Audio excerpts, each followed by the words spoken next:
That's the bedrock of what makes America, America.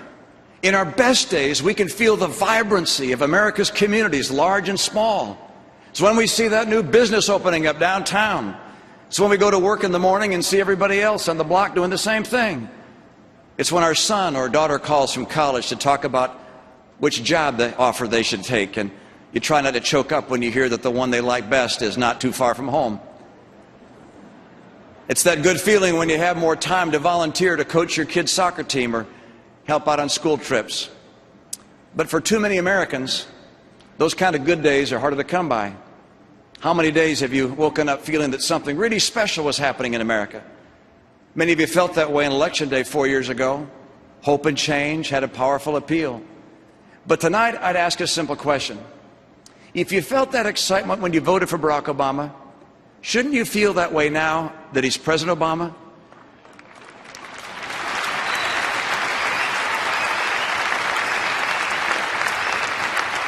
You know there's something wrong with the kind of job he's done as president when the best feeling you had was the day you voted for him.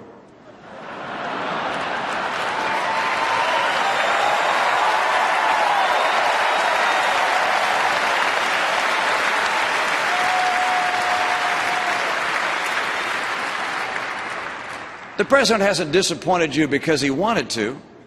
The president has disappointed America because he hasn't led America in the right direction.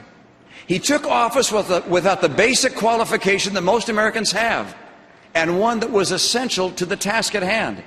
He had almost no experience working in a business. Jobs to him are about government.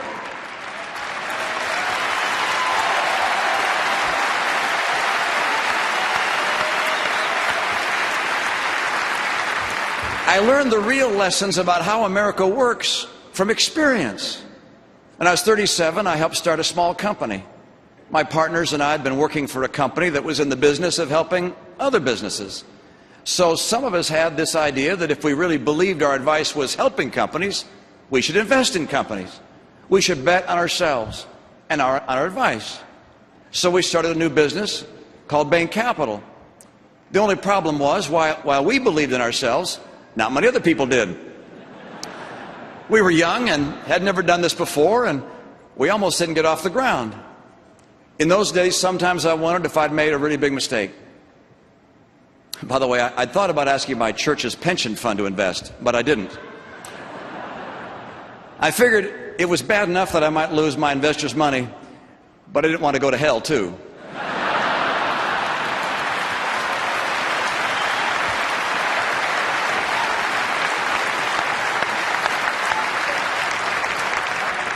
Shows what I know. Another of my partners got the Episcopal Church pension fund to invest. And today there are a lot of happy retired priests who should thank him.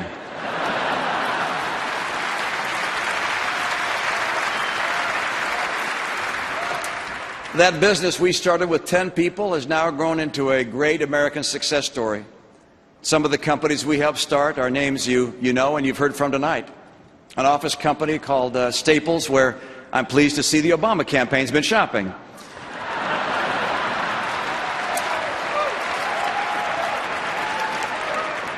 The Sports Authority, which of course became a favorite of my boys.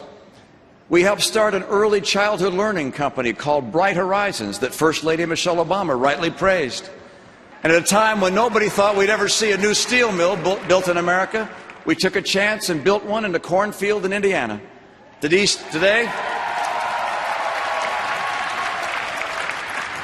Steel Dynamics is one of the largest steel producers in the United States. These are American success stories. And yet the centerpiece of the president's entire re-election campaign is attacking success. Is it any wonder that someone who attacks success has led the worst economic recovery since the Great Depression?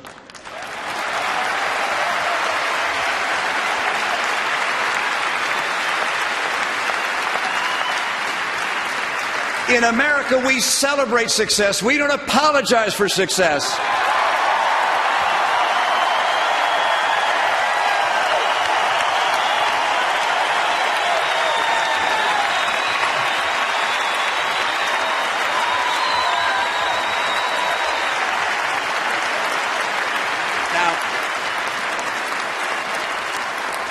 Now, we weren't always successful at Bain, but no one ever is in the real world of business. That's what this president doesn't seem to understand. Business and growing jobs is about taking risk, sometimes failing, sometimes succeeding, but always striving. It's about dreams. Usually it doesn't work out exactly as you might have imagined. Steve Jobs was fired at Apple, and then he came back and changed the world. It's the genius of the American free enterprise system to harness the extraordinary creativity and talent and industry of the American people with a system that's dedicated to creating tomorrow's prosperity, not trying to redistribute today's.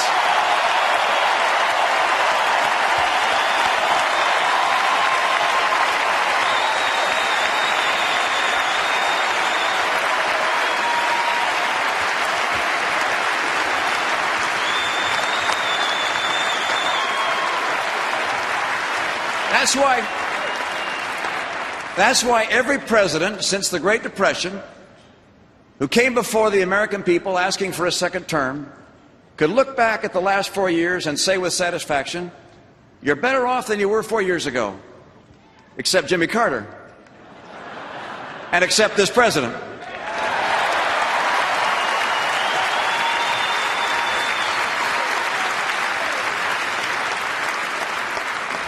This president can ask us to be patient. This president can tell us it was someone else's fault. This president can tell us that the next 4 years he'll get it right. But this president cannot tell us that you're better off today than when he took office.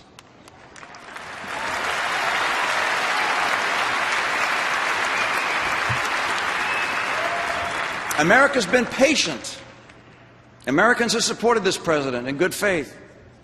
But today the time has come to turn the page. Today the time has come for us to put the disappointments of the last 4 years behind us, to put aside the divisiveness and the recriminations, to forget about what might have been and to look ahead to what can be.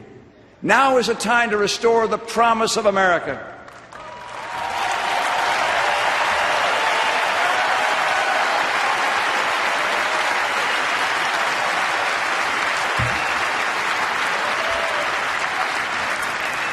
Many Americans have given up on this president, but they haven't ever thought about giving up. Not on themselves, not on each other, and not on America. What is needed in our country today is not complicated or profound. It doesn't take a special government commission to tell us what America needs. What America needs is jobs, lots of jobs.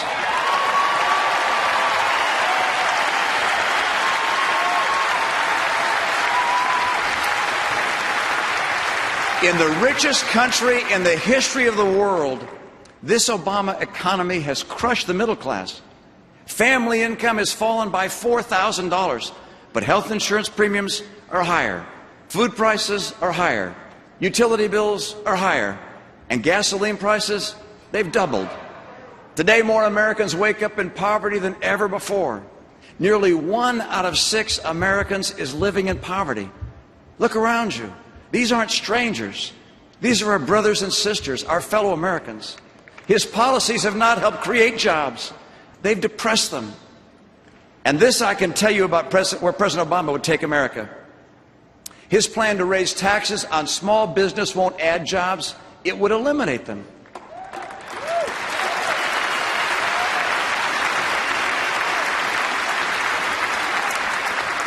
His assault on coal and gas and oil will send energy and manufacturing jobs to China.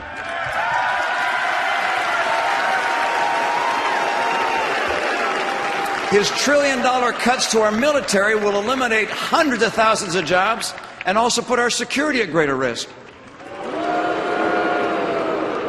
His $716 billion cut to Medicare to finance Obamacare will both hurt today's seniors and depress innovation and jobs in medicine. And his trillion-dollar deficits, they slow our economy, restrain employment, and cause wages to stall.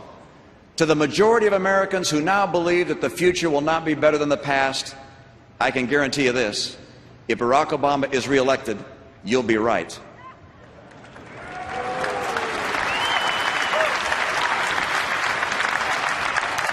I'm running for president to help create a better future. A future where everyone who wants a job can find a job. Where no senior fears for the security of their retirement. An America where every parent knows that their child will get an education that leads them to a good job and a bright horizon. And unlike the president, I have a plan to create 12 million new jobs.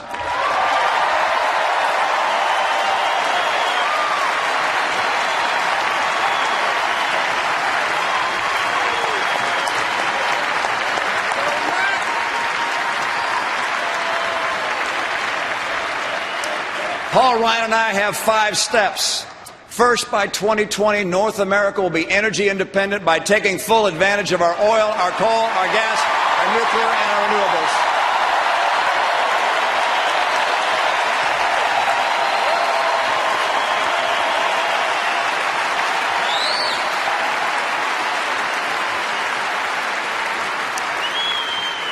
Second, we'll give our fellow citizens the skills they need for the jobs of today and the careers of tomorrow.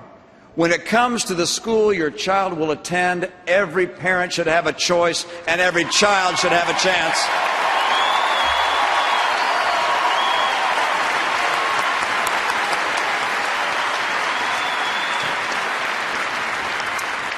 Third, we'll make trade work for America by forging new trade agreements. And when nations cheat in trade, there will be unmistakable consequences.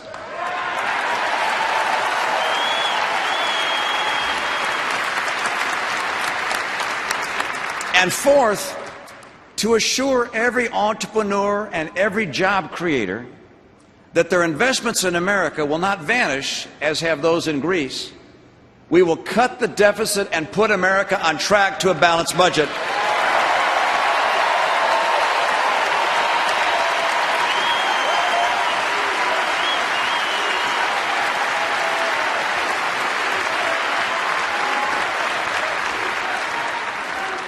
And fifth, we will champion small businesses, America's engine of job growth. That means reducing taxes on business, not raising them. It means simplifying and modernizing the regulations that hurt small business the most. And it means that we must rein in the skyrocketing cost of health care by repealing and replacing Obamacare.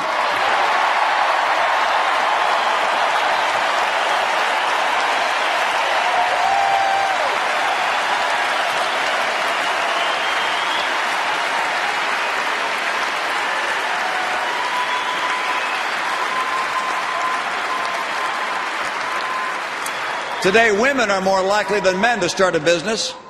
They need a president who respects and understands what they do. And let me make this very clear.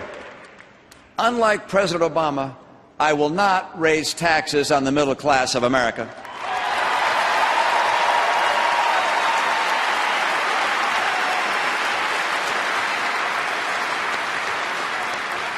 As president, I'll protect the sanctity of life.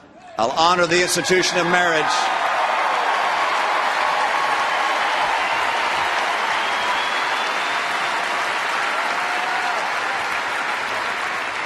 And I will guarantee America's first liberty, the freedom of religion.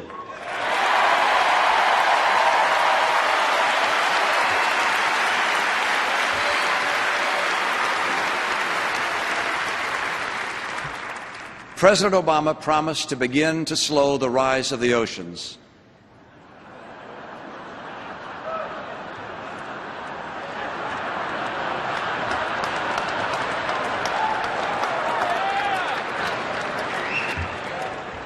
And to heal the planet. My promise is to help you and your family.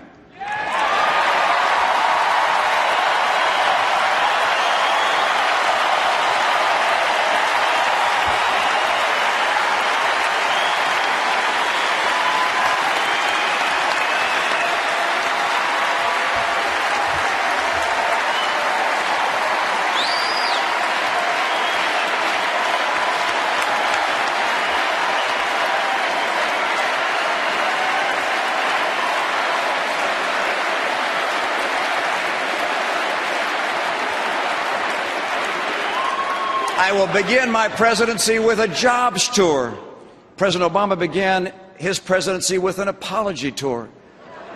America, he said, had dictated to other nations.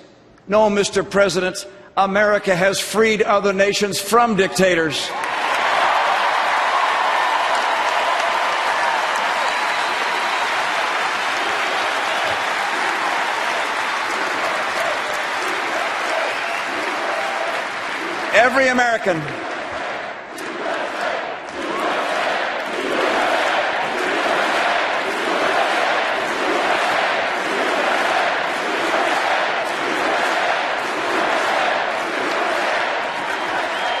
Every American was relieved the day President Obama gave the order and SEAL Team 6 took out Osama bin Laden.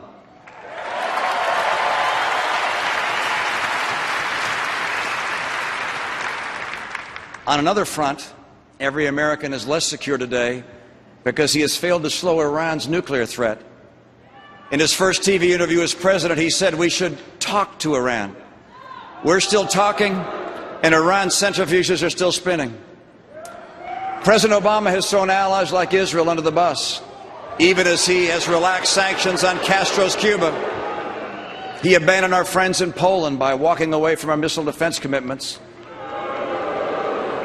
But he's eager to give Russia's President Putin the flexibility he desires after the election.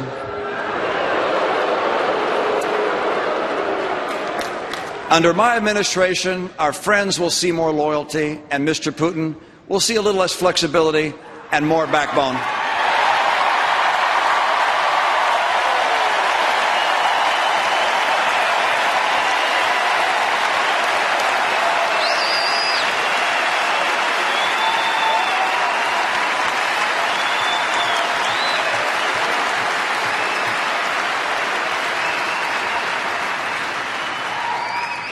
We will honor America's democratic ideals because a free world is a more peaceful world. This is the bipartisan foreign policy legacy of Truman and Reagan, and under my presidency, we will return to it once again.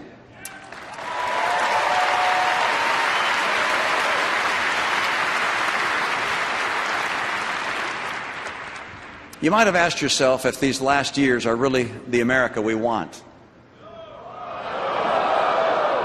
The America that was won for us by the greatest generation. Does the America we want borrow $1 trillion from China? Does it fail to find the jobs that are needed for 23 million people and for half the kids graduating from college? Are those schools lagging behind the rest of the developed world? And does America that we want succumb to resentment and division among Americans? The America we all know has been a story of the many becoming one, uniting to preserve liberty, uniting to build the greatest economy in the world, uniting to save the world from unspeakable darkness. Everywhere I go in America, there are monuments that list those who have given their lives for America. There's no mention of their race, their party affiliation, or what they did for a living.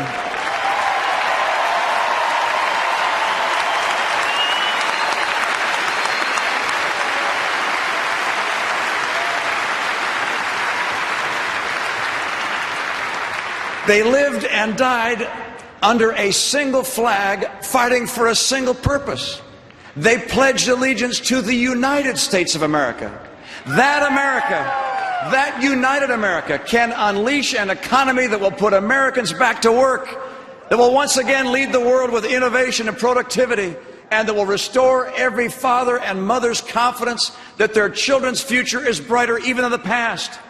That America, that united America, will preserve a military that's so strong no nation would ever dare to test it.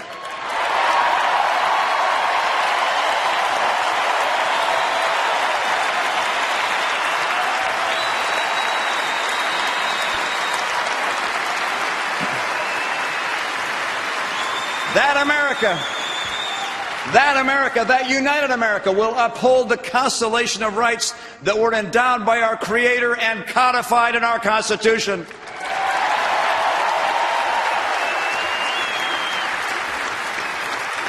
That united America will care for the poor and the sick, will honor and respect the elderly, and will give a helping hand to those in need.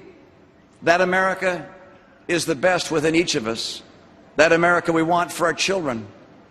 If I'm elected President of these United States, I will work with all my energy and soul to restore that America, to lift our eyes to a better future. That future is our destiny. That future is out there. It is waiting for us. Our children deserve it. Our nation depends on it. The peace and freedom of the world require it. And with your help, we will deliver it. Let us begin that future for America tonight. Thank you so very much. May God bless you. May God bless the American people. And may God bless the United States of America.